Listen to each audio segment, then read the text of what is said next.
की नगरी सिकंदरपुर के पूर्व निर्धारित कार्यक्रम के अनुसार सोमवार को चेतन किशोर के मैदान में पिछड़ा वर्ग सम्मेलन का आयोजन किया गया, जिसके मुख्य अतिथि उप मुख्यमंत्री केशव प्रसाद मौर्य रहे। उप मुख्यमंत्री केशव प्रसाद मौर्य का हेलीकॉप्टर दोपहर के समय 1:18 पर आसमान में घूमने लगा। जैसे ही भारतीय जनता पार्टी के कार्यकर्ताओं व मौजूद भारी भीड़ ने आसमान में हेलीकॉप्टर को देखा, जोर शोर से नारेबाजी करना शुरू करने लगी। मंच पर पहुंचते ही मंच पर मौजूद नेताओं ने सलेमपुर सांसद रविंद्र कुशवाहा व क्षेत्रीय विधायक संजय यादव के नेतृत्व में उप मुख्यमंत्री का फूल मालाओं से लादकर स्वागत किया तथा अंगवस्त्रम व स्मृति चिन्ह देकर सम्मानित किया। डिप्टी सीएम ने परियोजनाओं का किया लोकार्पण, सरकार की उपलब्धियां भी गिनाया। आदाब, आप देख रहे हैं भारत मीडिया, खबर बलिया से। प्रदेश के उप मुख्यमंत्री केशव प्रसाद मौर्य ने सिकंदरपुर में आयोजित कार्यक्रम में सरकार की उपलब्धियों को गिनाया। उन्होंने कुल 125 करोड़ 74 लाख की परियोजनाओं का लोकार्पण शिलान्यास किया। इसमें करीब 53 करोड़ की 48 सड़क परियोजनाओं का लोकार्पण व 64 करोड़ की 42 परियोजनाओं का शिलान्यास शामिल है। इसके अलावा सिकंदरपुर क्षेत्र के कुल 6 मार्ग का भी डिप्टी सीएम ने शिलान्यास किया। इस अवसर पर आयोजित सभा को संबोधित करते हुए मौर्य ने कहा कि सरकार बनने के बाद पारदर्शी तरीके से हर पात्र को आवास योजना का लाभ दिया गया। नगर से लेकर ग्रामीण क्षेत्र की सभी सड़कें दुरुस्त कराई गई। किसानों को 10वीं किस्त के रूप में 2-2 हजार का किसान सम्मान निधि का राशि उनके खाते में भेजा गया। कानून व्यवस्था को बेहतर बनाया गया, जिसकी वजह से आज गुंडे यूपी छोड़कर भाग रहे हैं। डिप्टी सीएम ने प्रधानमंत्री नरेंद्र मोदी व मुख्यमंत्री योगी आदित्यनाथ के द्वारा उत्तर प्रदेश के चौमुखी विकास के लिए किए जा रहे कार्यों को विस्तार से बताया।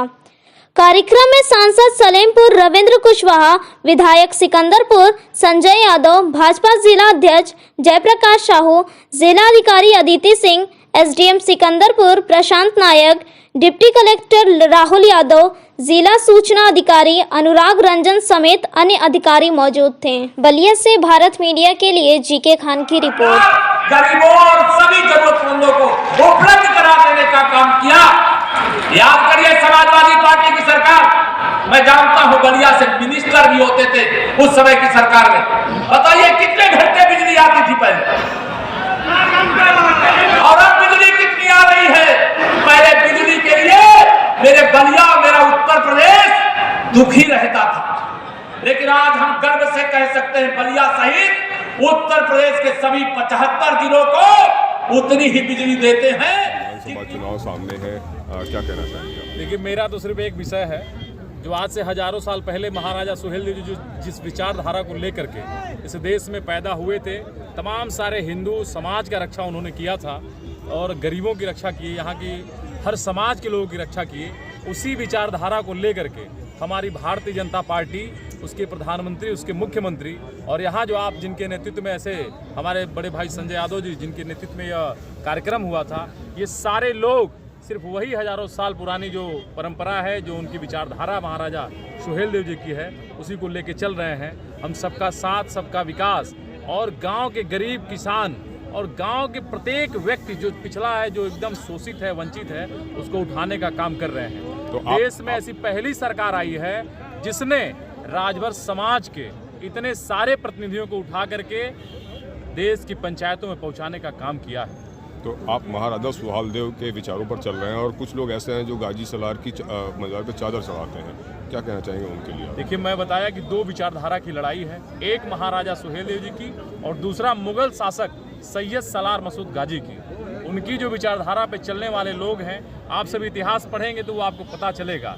इसी हिंदुस्तान की माटी ने उनको खदेड़ के भगाया है, और जो वो कहते हैं खदेड़ा होगा, तो जनता ने खदेड़ा करने का मूड बना लिया है और महाराजा सुहेलदेव की विचारधारा को लेकर के उनका खदेड़ा करने का काम कर दिया है। आप देखते हैं, हमारे उप मुख्यमंत्री जी ने बताया है कि जब इनकी चुनाव जब आते हैं तो ये साइकिल की रैलियाँ करते हैं और चुनाव जीतने के बाद स्कॉर्पियो और फॉर्च्यूनर की रैलियां शुरू कर देते हैं। तो ये फ़र्क है और जनता समझ चुकी है। जनता को भोजन चाहिए, जनता को आवास चाहिए, जनता को शौचालय चाहिए और अच्छी सड़कें चाहिए, जो हमारे माननीय विधायक जी हमारी सरकार बनाने का काम कर रही है। और प्रत्येक जनता, चाहे वो किसी भी समाज की हो, सब लोग महाराजा सुहेलदेव जी की विचारधारा के साथ चलने का काम करेंगे और आने वाला 2022 में कमल का फूल खिलाने का काम करेंगे। बहुत बहुत धन्यवाद।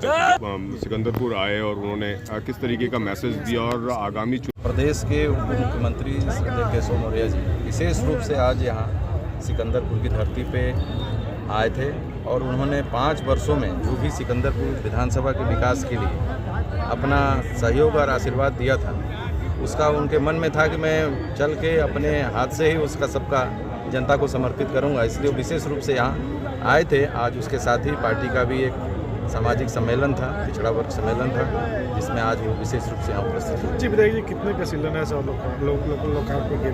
पिछले 5 वर्षों में लगभग 300 करोड़ से भी अधिक इतनी की सड़कें यहाँ इस क्षेत्र में सिर्फ हमारी विधानसभा में बनी है, जिसका आज यहाँ पे जनता को हम लोगों ने समर्पित किया है। और भी नई परियोजनाएं शुरू हो रही हैं, उसको भी यहाँ पे उसका शिलान्यास। कितनी नई परियोजनाएं शुरू हुई है? लगभग 71-72 करोड़ की नई परियोजनाएं यहाँ हमारे क्षेत्र में अभी शुरू हुई हैं, जिसका आज